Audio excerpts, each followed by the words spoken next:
ಈ ಕಾರ್ಯಕ್ರಮಕ್ಕೆ ಬಂದು ನಾವು ಒಂದು ನೋಡಿದಾಗ ತುಂಬಾ ಶಿಥಿಲಗೊಂಡಿತ್ತು.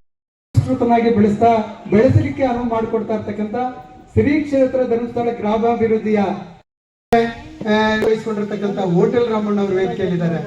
ಅದರಲ್ಲಿ ಬಹಳ ವಿಶೇಷವಾಗಿ ನಮ್ಮ ಎಲ್ಲರೂ ಕೂಡ ಚಿರಪರಿಚಿತರು. ತುಂಬಾ ಒಂದು ದುರಸ್ತಿಲಿತ್ತು. ಸಾಕಷ್ಟು ಸಲ ಅಂಗನವಾಡಿ ಕಾರ್ಯಕರ್ತೆ ಬಂದಾಗೆಲ್ಲ ಹೇಳ್ತಾರೆ, ಸರ್ ನಮ್ಗೆ ಏನಾದ್ರು ಮಾಡ್ಕೊಡಿ ಸರ್ ಅಂತ. ಯಾಕೆಂದ್ರೆ ಇಂಥವು ಅನೇಕ ಇದೆ. ನಮ್ಮ ಸರ್ಕಾರದಿಂದ ತುಂಬಾ ಕಡಿಮೆ ಒಂದು ಅನುದಾನ ಬರ್ತಾ ಇರುತ್ತೆ. ಸೊ ಪ್ರತಿ ವರ್ಷನೂ ಬರೋ ಅನುದಾನದಲ್ಲಿ ಯಾವ ತುಂಬಾ ದುರಸ್ತಿಲಿ ಇರ್ತಾವ, ತುಂಬಾ ನೆಸೆಸಿಟಿ ಇರ್ತಾವ, ಮಾಡ್ಕೊಂತ ಹೋಗ್ತಾ ಇದೀವಿ. ಇದಕ್ಕೂ ಇನ್ನೇನು ಕೊಡೋಣ ಅಂತಿದ್ವಿ. ಈ ಟೈಮಲ್ಲಿ ನಮ್ಮ ನಾರಾಯಣ ಸ್ವಾಮಿ ಅವರು ತುಂಬಾ ಉತ್ಸುಕತೆಯಿಂದ ನಮ್ಮ ಅಂಗನವಾಡಿ ಕೇಂದ್ರಗಳ ಬಗ್ಗೆ ಒಂದು ಪ್ಲಾನ್ ಮಾಡ್ತಾ ಇರ್ತಾರೆ ಯಾವಾಗ್ಲೂ. ಈ ಮುಂಚೆನೂ ಸಹ ಅಂಗನವಾಡಿ ಕೇಂದ್ರಗಳಿಗೆ ಕಣಜನಹಳ್ಳಿಲಿ ಮತ್ತು ಇಲ್ಲೂ ಸಹ ಬೇಕಾದಂತಹ ಒಂದು ಆಟಿಕೆ ಸಾಮಾನುಗಳನ್ನ ಮತ್ತು ಇತರೆ ಒಂದು ಸಮವಸ್ತ್ರಗಳನ್ನ ಕೊಡುಗೆಯಾಗಿ ಕೊಡಿಸಿದ್ದಾರೆ, ಧಾನ್ಯಗಳನ್ನ ಹುಡುಕಿ. ಸೊ ಇವರು ಬಂದು ನಾವು ಇದನ್ನ ರಿನೋವೇಷನ್ ಮಾಡ್ಕೊಡ್ತೀವಿ ಅಂತ ಹೇಳಿದ್ರು. ತುಂಬಾ ಸಂತೋಷ ಆಯ್ತು, ತುಂಬಾ ಖುಷಿ ಆಯ್ತು. ಈಗ ನಮ್ಮ ಇಲಾಖೆಯಿಂದನೇ ಆದ್ರೆ ಆ ಫಂಡ್ಸ್ ಬಂದು ಅದನ್ನ ನಾವು ಯಾರಿಗೋ ಕೊಟ್ಟು ಅವ್ರ ಏಜೆನ್ಸಿ ತಗೊಂಡು ಮಾಡೋಷ್ಟೊತ್ತಿಗೆ ವರ್ಷಗಳೇ ಕಳೆದೋಗುವಂಥವು. ಬಹುಶಃ ಒಂದು 2-3 ತಿಂಗಳಲ್ಲೇ ತುಂಬಾ ಸುಂದರವಾಗಿ ಬಂದು ಹೇಳ್ತಾ ಇದ್ರು 50-60 ಸಾವಿರ ಮಾಡಿದಿರಿ ಅಂತ. ನೋಡಿದ್ರೆ ನನಗೆ ತುಂಬಾ ಆಶ್ಚರ್ಯ ಆಗುತ್ತೆ, ಇಷ್ಟು ಕಡಿಮೆ ದುಡ್ಡಲ್ಲಿ ಇಷ್ಟು ಚೆನ್ನಾಗಿ ಮಾಡ್ಕೊಡ್ಬೋದಾಗಿತ್ತ ಅಂತೇಳಿ. ಸೊ ಈ ರೀತಿ ಮಾಡಿಕೊಟ್ಟಿದ್ದಾರೆ. ಈ ಒಂದು ರಿನೋವೇಷನ್ ಮಾಡಿಕೊಟ್ಟಂತಹ ಸಮಾನಾರ ಮನಸ್ಕರ ವೇದಿಕೆಯ ಎಲ್ಲ ಅಧ್ಯಕ್ಷರಿಗೆ ಮತ್ತು ಎಲ್ಲ ಪದಾಧಿಕಾರಿಗಳಿಗೆ ನಮ್ಮ ಇಲಾಖೆಯ ಪರವಾಗಿ, ನಮ್ಮ ಅಂಗನವಾಡಿ ಕೇಂದ್ರದ ಪರವಾಗಿ ಮತ್ತು ಫಲಾನುಭವಿಗಳ ಪರವಾಗಿ ತುಂಬ ಹೃದಯದ ಧನ್ಯವಾದಗಳನ್ನು ಅರ್ಪಿಸ್ತೀನಿ. ಯಾಕೆ ಅಂತಂದ್ರೆ ಈಗ ಸರ್ಕಾರವನ್ನು ನಂಬ್ಕೊಂಡ್ರೆ ಎಲ್ಲವನ್ನು ಒಂದೇ ಸಲ ಮಾಡೋದಕ್ಕಾಗಲ್ಲ. ಜೊತೆಗೆ ಈಗ ಈ ಪ್ರಪಂಚದಲ್ಲಿ ನಾವು ನೋಡ್ಬೋದು, ತಮಗೆ ಸರ್ಕಾರದಿಂದ ಏನ್ ಬರುತ್ತೆ ಅಥವಾ ಬಿಸಿನೆಸ್ ಬೇರೆಯಿಂದ ಏನ್ ಬರುತ್ತೆ ಅಂತ ನೋಡೋರು ಇರ್ತಾರೆ ಹೊರತು. ಸೊ ಹೆಚ್ಚಾಗಿ ಈ ತರ ದಾನಿಗಳು ಸಿಗುವಂಥದ್ದು ತುಂಬಾ ಕಡಿಮೆ. ಅದು ಸಹ ರಾಮಣ್ಣವ್ರ ಬಗ್ಗೆ ನಮ್ಮ ನಾರಾಯಣ ಸ್ವಾಮಿ ಸರ್ ಹೇಳ್ತಾ ಇದ್ರು. ಸರ್ ಒಂದು ಹೋಟೆಲ್ ಉದ್ಯಮವನ್ನು ನಡೆಸ್ತಾ ಇದ್ರು ಸಹ, 4ನೇ ಕ್ಲಾಸ್ ಓದಿದ್ರು ಸಹ ಎಷ್ಟೋ ಜನರಿಗೆ ಸಹಾಯ ಮಾಡಿದ್ದಾರೆ ಅಂತೇಳಿ. ಎಲ್ಲರ ಹತ್ರನೂ ಕೋಟ್ಯಾನುಗಟ್ಟಲೆ ದುಡ್ಡು ಇರ್ಬೋದು, ಆದ್ರೆ ಕೊಡುವಂತ ಒಂದು ಮನಸ್ಸಿರ್ಬೇಕು. ಸೊ ಆ ಮನಸ್ಸಿರುವಂಥದ್ದು ತುಂಬಾ ಕೆಲವೇ ವ್ಯಕ್ತಿಗಳಿಗಿರುತ್ತೆ. ಸೊ ಅದು ನಮ್ಮ ಅಂಗನವಾಡಿ ಕೇಂದ್ರಗಳನ್ನ ಗುರುತಿಸಿ ಈ ತರ ಸಹಾಯ ಮಾಡ್ತಾ ಇರೋದು ನಮ್ಮ ಒಂದು ಇಲಾಖೆಯ ಒಂದು ಪುಣ್ಯ ಅಂತ ಹೇಳ್ಬೋದು. ಸೊ ಹಾಗೇನೆ ಈಗ ಕೊಡುವಂತವ್ರು ಇರ್ತಾರೆ, ಸೊ ನಮ್ಗೆ ಅವಶ್ಯಕತೆ ಇರುತ್ತೆ, ಆದ್ರೆ ಇಂಥವನ್ನ ಗುರುತಿಸಿ ಅವ್ರನ್ನ ಕರ್ಕೊಬಂದು ಮಾಡಿಸುವಂಥದ್ದು ತುಂಬಾ ಮುಖ್ಯ ಆಗುತ್ತೆ. ಸೊ ಈ ಒಂದು ಕೆಲಸವನ್ನ ನಮ್ಮ ನಾರಾಯಣ ವಿದ್ಯೆ ಬುದ್ಧಿಯನ್ನು ಕಲಿಸುವಂತದ್ದು ಅಂಗನವಾಡಿ ಟೀಚರ್ಗಳು.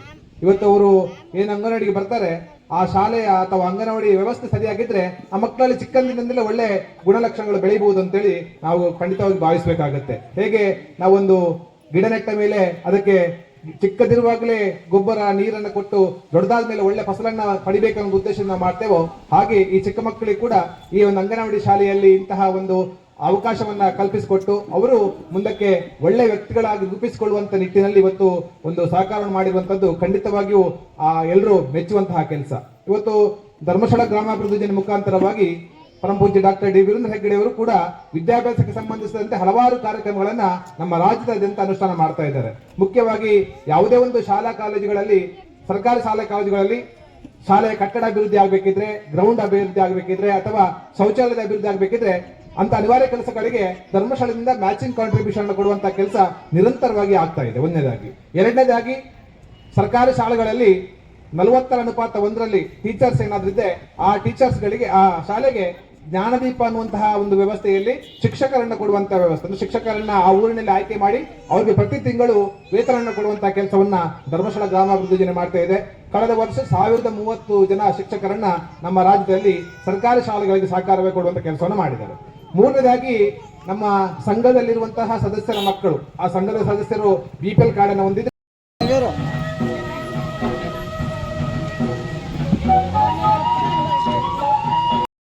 ನಮ್ಮ ಉದ್ದೇಶ ಬಹಳ ಸಿಂಪಲ್ ಇದೆ. ಸೊ ನಾವು ಸರ್ಕಾರಿ ಶಾಲೆಗಳನ್ನು ಆಯ್ಕೆ ಮಾಡಿಕೊಂಡು ಆ ಶಾಲೆಗಳ ಒಂದು ನಮ್ಮ ಕೈಲಾದ ಮಟ್ಟದ ಸಹಾಯವನ್ನು ಮಾಡ್ತಕ್ಕಂಥ ಕೆಲಸವನ್ನು ನಾವು ಮಾಡ್ತೀವಿ. ಈ ನಿಟ್ಟಿನಲ್ಲಿ ಈ ಕಾರ್ಯಕ್ರಮದ ಸಂಪೂರ್ಣ ಯಶಸ್ಸು ನಮ್ಮ ತಂಡದ ಹಿರಿಯರಿಗೆ ಸೇರ್ತದೆ. ಯಾಕೆಂತಂದರೆ ನಾನು ನನ್ನ ಗೆದ್ದ ನಂತರ ಅನೇಕ ಕಾರ್ಯಗಳಲ್ಲಿ ಬ್ಯುಸಿ ಆಗಿರೋದ್ರಿಂದ ಹಿರಿಯರು ನಾವು ಮಾಡಬೇಕಾಗಿರೋ ಕೆಲಸನ ಅವರು ತಮ್ಮ ಜವಾಬ್ದಾರಿಯಾಗಿ ತಗೊಂಡು ಮಾಡ್ತಿದ್ದಾರೆ. ಸೊ ಈ ವೇದಿಕೆಯಲ್ಲಿ ನನ್ನಿಂದ ಏನಾದರೂ ತೊಡಕಾಗಿದ್ದರೆ ಸಾರಿ ಕೇಳ್ತೀನಿ. ಮುಂದಿನ ದಿನಗಳಲ್ಲಿ ತಂಡದ ಎಲ್ಲ ಕಾರ್ಯಕ್ರಮಗಳನ್ನು ನಾನು ಭಾಗವಹಿಸ್ತೀನಿ. ಸೊ ಈ ಒಂದು ಕಾರ್ಯಕ್ರಮಕ್ಕೆ ನನಗೆ ಎಕ್ಸ್ಕ್ಯೂಸ್ ಇರಲಿ.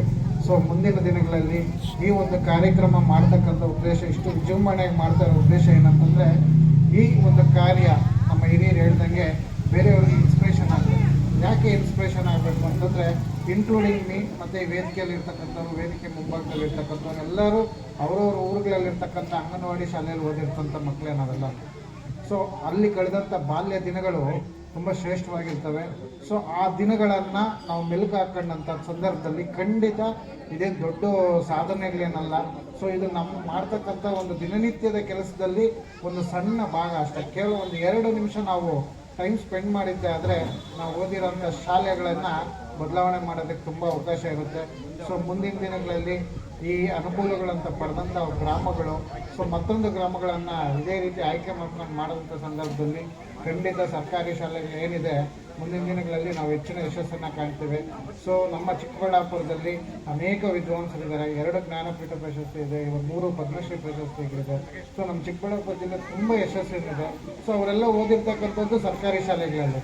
ಸೊ ಅದನ್ನು ನಾವು ಹೆಚ್ಚಿನದಾಗಿ ಬೆಳೆಸ್ಕೊಂಡು ಮುಂದಿನ ದಿನಗಳಲ್ಲಿ ಯಶಸ್ಸನ್ನು ಕಂಡಾಗ ಮಾತ್ರ ಈ ಸರ್ಕಾರಿ ಶಾಲೆಗಳನ್ನು ಇನ್ನೂ ಹೆಚ್ಚಿನದಾಗಿ ಅಭಿವೃದ್ಧಿಪಡಿಸಿ ನಾವು ಇನ್ನೂ ಹೆಚ್ಚು ಯಶಸ್ಸನ್ನು ಗಳಿಸ್ಬೋದು. ಸೊ ಈ ವೇದಿಕೆ ಮುಖಾಂತರ ನನಗೆ ಮಾತಾಡೋಕ್ಕೆ ಅವಕಾಶ ಮಾಡಿಕೊಟ್ಟಂಥ ಎಲ್ರಿಗೂ ವಂದನೆ.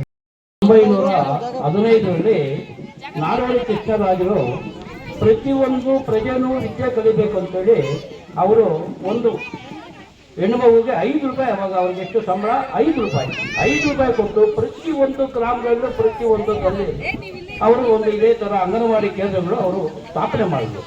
ಆ ಸ್ಥಾಪನೆ ಮಾಡಿರೋದು ಅದು ಆಗ ನಾಡೋಡಿ ಕೃಷ್ಣರಾಜರವರಿಗೆ ಸ್ವಲ್ಪ ಹಣಕಾಸಿನ ಕೊರತೆ ಇತ್ತು.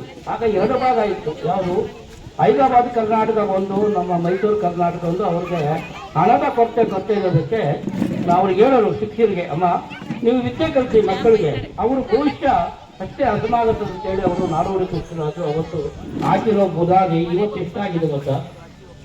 2,22,684 ಗೌರ್ಮೆಂಟ್ ಸ್ಕೂಲ್ಗಳು ಇವತ್ತು ನಮ್ಮ ಮಕ್ಕಳಲ್ಲಿ ಶಿಕ್ಷಣ ಕಲಿತಾರೆ. ಅವರು ಹಾಕಿರೋ ಬುನಾದಿ ಯಾಕೆ ಹೇಳು? ಅವ್ರು ಏನೇ ಆಗಲಿ ಏನು ನಮ್ಮ ಹಾಕಬೇಕಾದ್ರೆ ಅದಕ್ಕೆ ಒಂದು ಘನತೆ ಶಿಸ್ತು ಇಂದ ಅವರು ಆ ನಾಡೋಡಿ ಕೃಷ್ಣರಾಜರು ಅವರು ಇಷ್ಟು ಮಾಡಿದ್ರು ಗೊತ್ತಾ? ಇವತ್ತು ಮಹಾರಾಣಿ ಕಾಲೇಜು, ಅವರು ಗಂಗೋತ್ರಿ, ಅವರು ವಿಶ್ವಸಂಸ್ಥೆ, ಅವರು ಕೊಟ್ಟಿರುವಂಥ ವಿದ್ಯೆ ಕೊಟ್ಟಂತ ಅವ್ರಿಗೆ ಇವತ್ತಿಂತ ನಾವು ಅವನ್ನ ಸ್ಮರಿಸಬೇಕು. ಅವರು ಅಮರರಾಗಿದ್ದಾರೆ.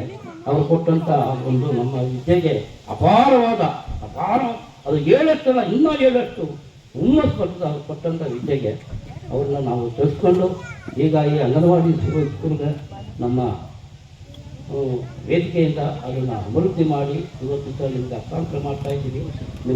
ನಾನು ಯಾಕೆ ಹೇಳ್ತೀನಿ ಗೊತ್ತಾ? ಇದು ಊರ ಮುಂದೆ ಒಂದು ಕೆರೆ ಇರಬೇಕು, ಊರಲ್ಲಿ ಒಂದು ವಿದ್ಯಾಸಂಸ್ಥೆ ಇರಬೇಕು, ಊರಲ್ಲಿ ಒಂದು ಗುಂಟೋಪು ಇರಬೇಕು. ಆ ಗುಂಟೋಪು ಇದ್ದರೆ ದನ ಕರುಗಳು ಬೇಸಿಗೆ ದನು ಹಾಸ್ಕೊಳ್ಳೋಕ್ಕೆ ಅಲ್ಲಿ ದನು ಹಾಕ್ಸ್ಕೊತವೆ.